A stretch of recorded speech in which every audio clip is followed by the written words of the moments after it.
And the Satan said, okay, I will try him. And the Lord said, don't touch his life. And Job lost everything.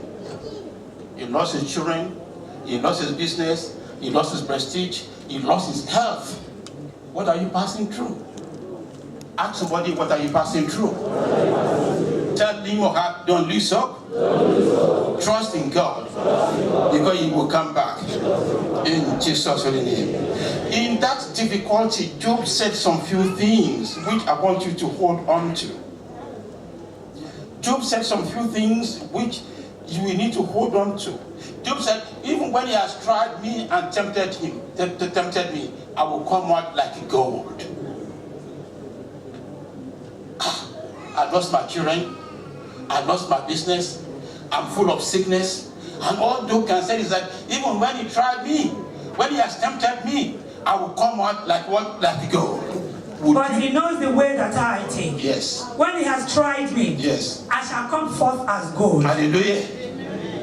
You see, when he has tried me, I will come out as what? As gold. Do you know what he has lost? He's lost his children, 4 children.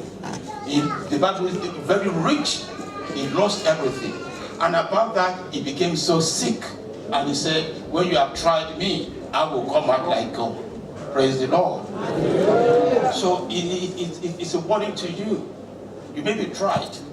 You may be tempted. Satan might be finding ways of you. Don't give up. Because God is there for you. In Jesus' name. And through all those trials, if you look into chapter 42, verse 12, the Bible says, the Lord blessed the latter end of Job. Shout hallelujah. The Lord blessed the latter part of Job more than the beginning. Shout hallelujah. For he had 14,000 sheep. Hallelujah. And 6,000 camels. Yes. And 1,000 yoke of oxen. Yes. And 1,000 of she asses. Yes. And he had also 7 sons. Yes. And 3 daughters. Remember, initially he had 4 children. They all died. Now he had 7 sons. And he had more property, more something, through the help of God. Tell somebody, God has the final say in my life. I don't care. I don't give a damn what the devil is trying to do. God has the final say in my life. In this church, God has the final say in this church. Shout hallelujah. Let's quickly go into another biblical example. Let's look into David. When David is running away from Saul, and he went to Ziklag, and he had to go and fight the Philistines, and when he came back, the Amalekites have stolen his wife, they've stolen all his children, they've burnt down the town. And let's look into into that passage, 1 Samuel chapter 30, verse 1. On return to Ziklag, and it came to pass. Yes. When David and his men were come from Ziklag, on the 3rd day that the Amalekites had invaded the south of Ziklag, and smitten Ziklag, and burnt it down with fire. And burnt everything with fire. And please go to verse 4, please. Then David and the people that were with him lifted up their voice and wept until they had no more power to weep. People of God, they came back. They said they've gone to destroy the army of Philistines who are fighting against the people of God. They came back. Everything they've got is been stolen. The city burned. The Bible says they cried until they have no more power. Amen. No more energy to stand up. It means they are sorrowful, they are bitter, they are sad, they've lost all energy. And verse 6. And David was greatly distressed, for the people spake of stoning him, because the soul of all the people were grieved. Thank you, my mother. The people were so distressed, they felt like stoning David. To my leaders, my fathers on the altar, the church members will feel like insulting you. I will say, tolerate it. Bear it. Because they've not commissioned you. Hallelujah. They have not commissioned you. God commissioned you. You need the approval of God more than man. And if you seek the approval of man, you are on the right path. Of God, you are on the right path. But if you are seeking the approval of man, they will lead to failure. I repeat myself. If God has commissioned you, and people are about to stone you, if God has commissioned you truly, and you are standing on the right path with God, don't fear. It will only last for a while. But if you are standing on the right part of a man trying to satisfy a human being, it's a failure. Because they say, hallelujah today, tomorrow crucify him. Praise God. I'm speaking to somebody today. They will say, hallelujah today, tomorrow crucify him. So to my fathers and leaders of churches, don't look into what people say about you. Think of what God thinks about you. Is God happy with you?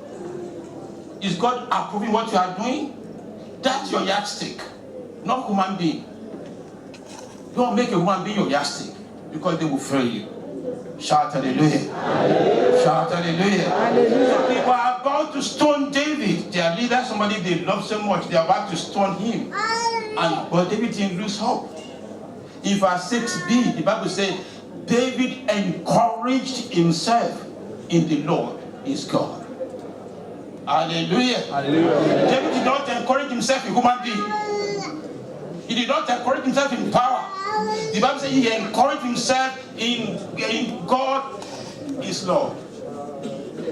Have somebody find it? 6b. But David encouraged himself in the Lord his God. He encouraged himself in his God his Lord. So my hope is in the Lord. My trust is in the Lord. It will come to my head in Jesus' name. So when the first so bad, David said, well, he cannot look into his men anymore. They're about to stone him. He has no one to talk to, but you look unto God.